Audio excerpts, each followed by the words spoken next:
Hi, I'm Doc Palmer. I'm the author of McGraw-Hill's Maintenance Planning and Scheduling Handbook. Because the principles of planning and scheduling are a bit unusual, most companies just don't get it. But it's a wonderful opportunity to have a competitive edge. In fact, that's because most companies can't get it. The two basic concepts are we want to run planning as a Deming cycle, and we want to run scheduling as fully loaded schedules to defeat Parkinson's law. The reason we're doing all of this is because we want to do more proactive work. The manager's question is, how can we do more proactive work to keep things from breaking when we honestly have our hands full of reactive work? Well, believe it or not, we're only at 35% wrench time. Doing planning and scheduling right, we can pop that up to 55% wrench time.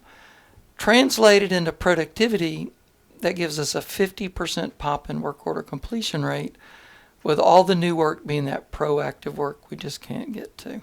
So a lot of concepts and icebergs here, tips of icebergs, but the way we got to this fifth principle of scheduling we're going to talk about today, daily scheduling, let's run through the principles so far. The first principle of planning is we want to protect planners. We want to protect them too. The second principle is work on future work. We want to plan jobs that haven't started yet. We can plan all the work, understanding plans aren't perfect. We're trying to get them better over the years, running a Deming cycle. Third principle of planning is we want to save those plans at the asset level. That's the Deming cycle. The two things that bog us down in getting all the work planned is the time estimates and the level of detail. A decent judgment on the part of a planner is good enough to generally assign work. Don't try to waste time making a perfect time estimate. You're never going to get there. The level of detail is we want detailed job plans, but you can't start there. So we want as detailed as possible, subject to the constraint. You've got to plan all the work to get all the work through the Deming cycle. First time you plan a job might just be the scope and a couple of ideas. We're trusting the skill of the crafts to do the right work and bring the right manuals together and give us feedback so we can incorporate that into future plans. The sixth and last principle of planning itself is on wrench time. If you do a wrench time study, you have to do it with a statistical study. You can't just follow people around or get people to report their own wrench time. But all that together, making better job plans over the year won't improve wrench time because of Parkinson's law. Parkinson's law is the amount of work assigned expands to fill the amount of time available. We have to give people enough work, and that's where scheduling comes in. To do scheduling, the first principle is you have to have job plans. You have to have those time estimates. The second principle of scheduling is we need a credible priority system. Third principle is we want to plan for a week. A week is long enough to smooth out the inaccurate estimates we've made judgments for during the planning phase. They're plus or minus 100%, but they have a fairly normal distribution. A week's worth of work probably is a week's worth of work. And it also, that much work, it's long enough to provide for bundling. That's the service we're providing for the supervisors. We're going to dig through the backlog. If you're going to do this job, you could also do these two jobs. If you're going to lock out, tag out that, you could also work on this job at this same time. So the service is the bundling. Every time you bundle something, it's probably a more proactive work with a more reactive job. It's a wonderful opportunity there. The week is also short enough to provide a sense of mission. You can protect that mission and get after that week's worth of work. If operators call, you can ask if they can wait till next week. So it's right for that mission. The fourth principle of scheduling is that we want to load it up 100% to defeat Parkinson's law. If you underload the schedule to allow for reactive work, you'll have better schedule success, compliance, but you won't complete as much work as you could have because you're not defeating Parkinson's law. Every little job you did on the schedule took a little longer than it could have. Every reactive work that came up took a little longer than work have. You're still at 35% wrench time if you underload the schedule. So we want to fully load the schedule as a batch of work, hand it off to the supervisors. Today, this fifth principle of scheduling is the supervisor does the daily schedule. There's too much churn in the week to do that a week ahead of time. A weekly schedule is not 5 daily schedules stuck together.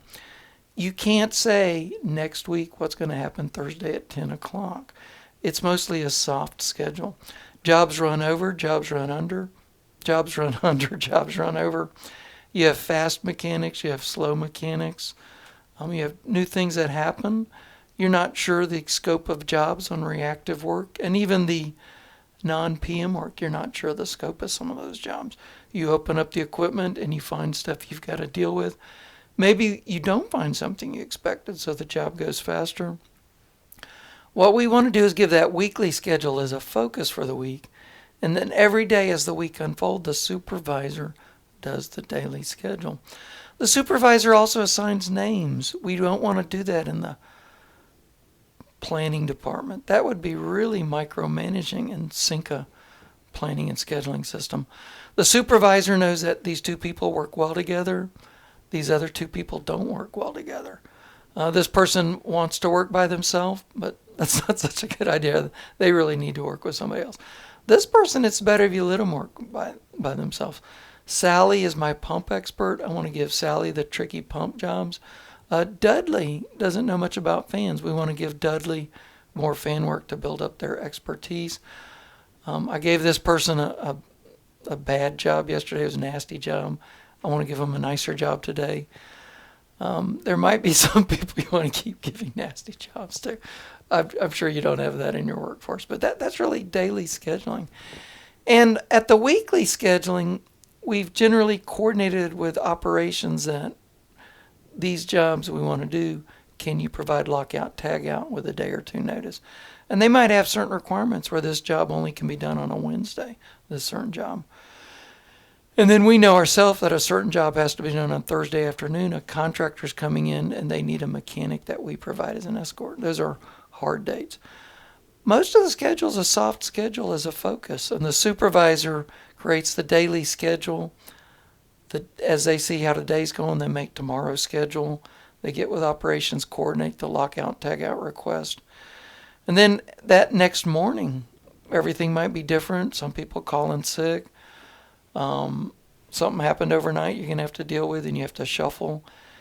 And then you see how the day's going, and you start making the next day's schedule. That's supervisor stuff as we go along. There was a manager named Randy in a workshop that I was leading, and I was making a big deal. It's all about scheduling, but there's no such thing as a schedule. It's all about scheduling. If you don't do scheduling, you don't defeat Parkinson's law and get the bump in work order completion rate. But the weekly schedules, it's just really a batch of work as a focus. It's not a day by day, hour by hour with names on it. So it's really not what we would think is a schedule. And then this manager, his name was Randy, said, well, when you talk about daily scheduling, aren't you really just talking about handing out the work orders and coordinating with operations for the lockout tagout? You're right. So it's all about scheduling. But the weekly schedule, that's not really a schedule. That's just a batch of work. And the daily schedule, that's not really a schedule. That's really just handing out the work orders and coordinating the lockout tagout. So don't get caught up in the word schedule and you see a grid in your mind. And also, Peters and Waterman in 1982 wrote a book, In Search of Excellence. They looked at a number of large companies that have been successful year in, year out, long-term successful. And they distilled out 8 common denominators, what all of these companies had in common. One of the concepts was tight and loose. That perfectly fits this situation of planning and scheduling. There's some things we want to be tight about. You have to do it this way if you want to work here. The loose stuff, you do any way you want. That's the way we hire adults. The tight and loose applied to planning and scheduling is, we're going to have a weekly schedule that's fully loaded with 100% of your craft for labor for the next week. And it's okay if you don't get it all done. That's the tight part. The loose part is do the daily scheduling any way you want. I mean, you've got the people. Here's your work for the week. If you want to assign it all at once, you want to dribble it out as the week goes on, that's your job. How you want to assign people. And if an emergency happens, take the whole crew and go react to the emergency when you have to. So that's your job as a supervisor. You're empowered to do that. We just want to focus you with a weekly schedule. And this principle today is the daily schedule. We want the supervisor to coordinate that as the week goes on. So thanks for letting you thanks for letting, I'm a little bit tongue-tied. Thanks for letting me give you my 2 cents. Thanks for letting me be part of your maintenance family, and God bless.